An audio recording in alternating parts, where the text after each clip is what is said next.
another blow for kuda kwaChitagwirei. Aikuona hazvina kumira zvakanaka muri Zimbabwe. Tiri kuona kuti panguva ine VP Kosano Chiwenga kuri kuonekwa kunzi vari kutendwa nenyika yeZimbabwe nekudefenda the integrity of the country.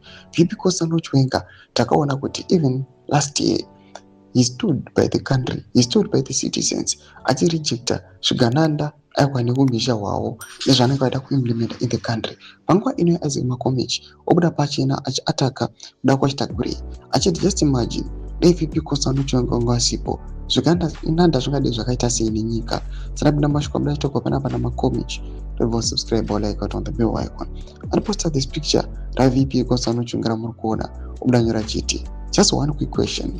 Dai pasina General Chiwenga unofunga kuti chigananda KT chingadai chakaita sei nenyika ino? Dai vasiri VP Chiwenga kutaura kuno KT angadai achiita madiro ajojina chaiwo nenyika ino. But takawanirwa nyasha tikatumirwa Joshua anomira nesu tinopinda chete muKenani.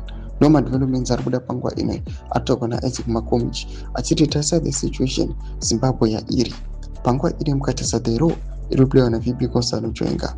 As we all know that VP Kosano Chiwenga is one of the generals who led the 2017 transition. He was the main architect of the 2017 transition, and panguva ino he must be one of those counter in history kuti these people avo vakanga vachioccupy the highest positions and the main architects vanozikanwa kunzi vakatsakatika vari amongst those vakatisiya vamwe vakariasainiwa and vamwe who were fired.